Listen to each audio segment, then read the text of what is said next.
You are the first woman in on the 2023 Montane Spine Challenger North. How does it feel? Yeah, good. It was really good. It was a big adventure. And how about blurry adventure? Blurry. So tell us a little bit about your journey. It's 160 miles. It's a long way. It must have been eventful at the very least. Yeah, I think it started off quite well. We got to Keld and I was running with some boys, and then I couldn't keep up with them because they were taking too many risks, and in my head I was going to slip over. So I think I was on my own from Keld to Tan Hill. I was quite happy. It was really rainy. The conditions were tricky because it was humid and wet, so you didn't really want a waterproof on, but knew you probably should have one. So that was a bit of a battle.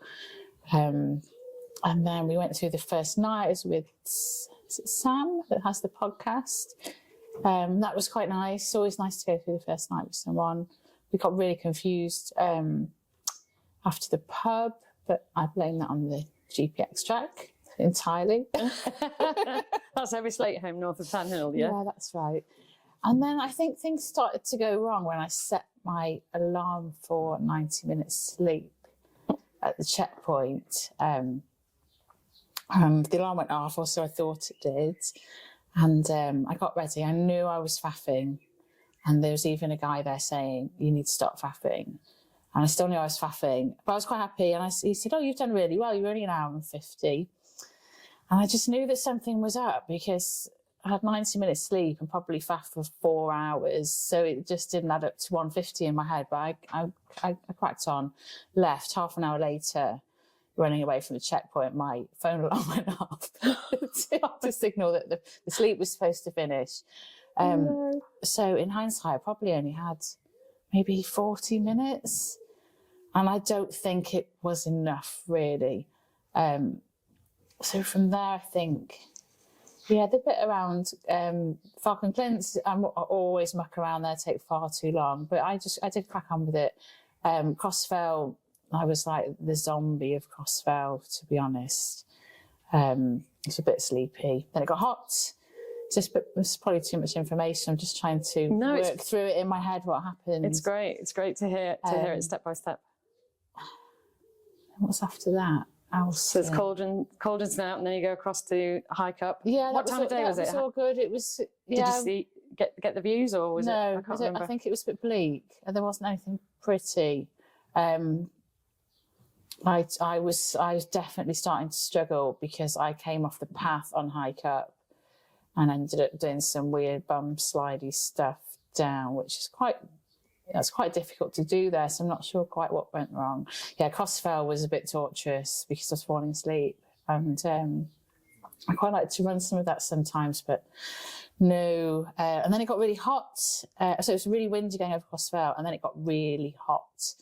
So by the time I got into the checkpoint, I was ready. And they were quite impressed with my pint of water and necking skill. I think I drank a pint of water in 3 seconds. And then... Did you have lasagna? I had lasagna. I faffed too much again. And I can't remember what I think I had some more sleep again. I can't really remember. I think I've got the sleep thing wrong, actually. I think that's where it was Alston where I had the alarm mess up. I wouldn't have slept at the first checkpoint, would I? And then I had another sleep there because I was struggling. It is all a bit blurry and messy. Do you think it made a big difference, that the fact that you were aiming for 90 minutes and got what sounds like far short of that? How much do you think that impacted on your race? I don't think I'm very good with sleep depth. And I have a suspicion that if I had a little bit longer, I'd probably do more running and it would be more productive. It's my gut feeling, and I had the same gut feeling after doing the full summer a couple of years ago, that I didn't have enough sleep because I was too tired to run. So that night, I'm a bit lost with the timeline. Hadrian's Wall, I was with Guy and I was falling asleep walking, and he was flying up the hills. I wasn't running, but he was really fast at hiking. And we were with another guy. I've forgotten his name, to be honest. But I knew I was holding him up. And he was a gentleman. He said, no, I'm not going to leave you. I'm not going to leave you. But I knew that it just wasn't fair because I was so slow. I was like wobbling around a little bit. And I knew I needed to have a nap, but I didn't really want to. So I said, oh, I might have to have like 10 minutes, thinking that he would perhaps do the same, but he didn't want to. So I was in a bit, don't really want to leave him because it was the start, it just got dark. And it's nice to have company when you're feeling a bit like that, isn't it? But equally, I didn't think I could continue either. And he seemed quite keen for me to stop and have a nap. He was picking up on the signals that you were... Well, we didn't want to outright leave me, but, you know, the fact I was suggesting that he could leave me. So we went our separate ways. But I didn't have a nap on the walk because it just didn't feel quite right. I don't know why, because in hindsight, it was pitch black and it was probably better than where I ultimately ended up taking a nap. So yeah, that night was... So that was slow after that. And again, I think if I'd had a bit more sleep, I probably would have done more running. So I'm, you know, I'm ecstatic with the result, but I'm a bit disappointed with how my running kind of sloped off. And I think it was because I was too sleepy. So before Lady Hill, there's like a forest. Yes. I was seeing all kinds of weird stuff, like there were fields like full of fridges and washing machines. Because I was trying to find somewhere to sit and have a sleep, and I didn't want to sit on the fridge. Didn't want to sit in a washing machine. Because you just don't sleep on these things, do you, really? You don't. Out of desperation, I got to a stile. I thought, right, I'm going to sit there. I thought this was a really smart idea at the time. And I set my watch for 3 whole minutes. I'm not even sure why. I think I set it back at one for 4 minutes, again, thinking I was really smart. And I sat on the stile in the rain with my phone on my lap and my head in my hands like this. Immaculate decision making. It was just the best decision ever. But I felt a lot better afterwards for a couple of hours. Kudos. Yes, yes. And then you had a little bit hazy after that. You had There were lots of animals, Yeah, but I'm not sure whether there was lots of gibbons. Didn't know there were gibbons up north. So I don't think there were so many gibbons, and they were like. Yeah, so the gibbons, were they close to you, Ellie? No. Were you interacting with any of these animals? Some of them were like, you know, their faces were the size of my body. So they were big gibbons. They weren't, God, like your everyday gibbon. Scary? It wasn't scary. It was just a bit strange. I saw a lot of cows that weren't really cows.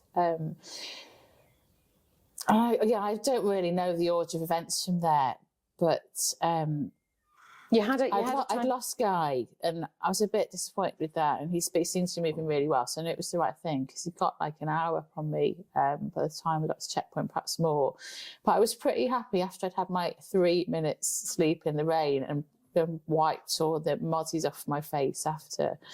I thought I was doing okay, and then I got to this field, and the cattle were just a bit. They just seemed really unsettled, and there were like sheep in one field, and like lots of big cows and bulls and monsters.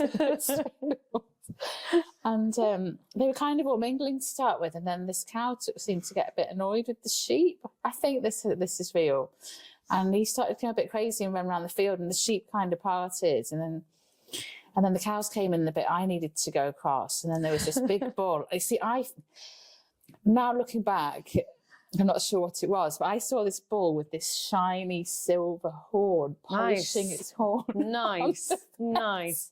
You did also say that you thought the sheep were kind of organising and plotting. They were plotting. They were definitely plotting revenge on the cows.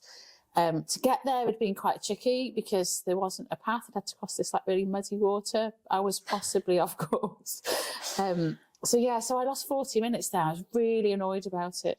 Physically, when you came in, apart from some pain on your toes, you seemed in pretty good shape. I had lots of issues. I had really bad stomach the first night, which I've never had before. Really bad stomach, which slowed me down. Just bits and bobs, really. I think I told you I used my hypodermic needle, which I'm so proud of. Because when we were told to put them in the pack, yeah, you're like, I didn't quite see the point, but now I understand. It's such a massive achievement. You're the winner of the Challenger North, and it's brilliant. Congratulations, Thank Ellie. you, Nicki. Thank you for looking after me. That's all right.